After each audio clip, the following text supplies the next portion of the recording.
So hello everyone, welcome to Infinity Success Academy. मेरी इस video lecture series में मैं आपको ये फ्री वीडियो लेक्चर प्रोवाइड कर रहा हूँ हमारी इस ऐप में। सो ये है 10th class CBSE R D Sharma, 10th class CBSE R D Sharma का चैप्टर नंबर 1 रियल नंबर मैं आज आपको पढ़ाऊँगा। ये ऐप पे भी मेरी अवेलेबल है और यूट्यूब पे भी अवेलेबल है। आप जहाँ चाहे वहाँ पढ़ सकते हैं। ऐप के अंदर हम जो कोर्सेज़ बनाएंगे उसमें आपको फ्री टेस्ट सीरीज़ मिलेंगी, आपको डाउट क्लियरिंग सेशंस मिलेंगे और साथ में आपको हम फ्री पीडीएफ मटेरियल्स भी प्रोवाइड करेंगे। सो चलिए वीडियो को शुरू करते हैं। मेरा नाम है अमित सर और आज हम पढ़ने जा रहे हैं रियल नंबर का इंट्रोडक्शन।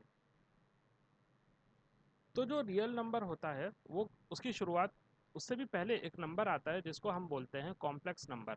ये कॉम्प्लेक्स नंबर जो होते हैं वो उनके टू टाइप्स होते हैं। एक होता है रियल नंबर, एक होता है इमेजिनरी नंबर। तो जो रियल नंबर्स होते हैं हमें पूरा फोकस बस इसी पे करना है, बिकॉज जो इमेजिनरी नंबर है ये आ जाता है 11th का टॉपिक है। सो रियल नंबर की अगर हम बात करें तो रियल नंबर एक्चुअल में होते क्या हैं। दो तरह के नंबर आपने पढ़े होंगे, रैशनल और इर्रेशनल। मैं आपको समझाता हूँ।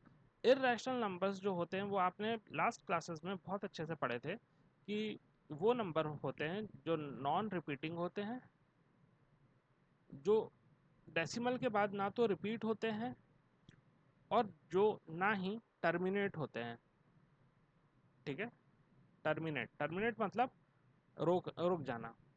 जैसे अगर आप करें, मैं आपको कहूँ √2 की वैल्यू, तो वो जो वैल्यू है कभी ख़त्म नहीं होने वाली। 0.4141428 चलती जाएगी। ये वैल्यू ना तो रिपीट होगी और ना ही टर्मिनेट टर्मिनेट मतलब रुक जाना, और ना ही रुकेगी, ना ही रुकेगी ना ही रिपीट होगी। इस तरह की वैल्यू को बोलते हैं इर्रेशनल नंबर। ठीक है, तो ये होता है इर्रेशनल नंबर।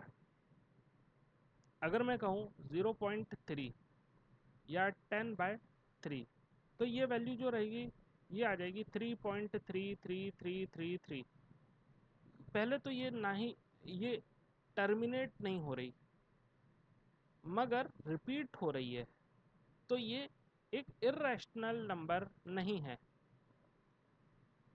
मगर मैं कहूँ कि आपकी वैल्यू है पाई की, जो 22/7, जो कि हम समझते 3.142856 एंड अप टू ये इन्फिनिटी जाती है। इस तरह की वैल्यू को बोलते हैं इर्रेशनल नंबर।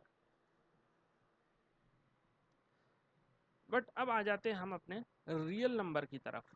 तो जो रियल नंबर रैशनल नंबर्स होते हैं वो होते हैं आपके फ्रैक्शन के फॉर्म में भी, जिनको रिप्रेजेंट कर सकते हैं और इंटीजर के फॉर्म में भी रिप्रेजेंट कर सकते हैं।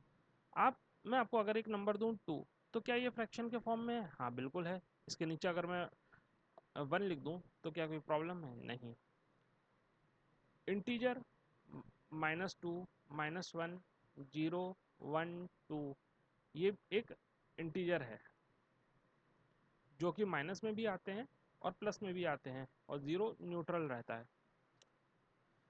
तो रैशनल नंबर हमने पढ़ा है कि वो नंबर होते हैं जिनको आप p/q के फॉर्म में रिप्रेजेंट कर सकते हो, where q is not equal to 0 होता है। फ्रैक्शन और इंटीजर।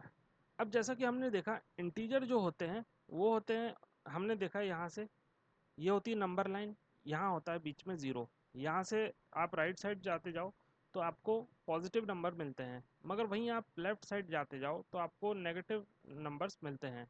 तो ये जो इंटीजर होते हैं इनके 3 पार्ट होते हैं, नेगेटिव, ज़ीरो, नेचुरल नंबर।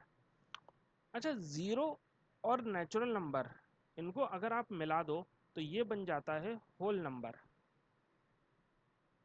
इतना समझ में आया? ये कहलाता है आपका होल नंबर। होल नंबर के अंदर आपको जो नेचुरल नंबर रहता है उसकी शुरुआत होती है 1 2 3 4 अप टू इनफाइनाइट। मगर वहीं मैं बात करूं जो होल नंबर होता है वो शुरू होता है 0 से, 1 2 3 4 5 एंड अप टू इनफाइनाइट।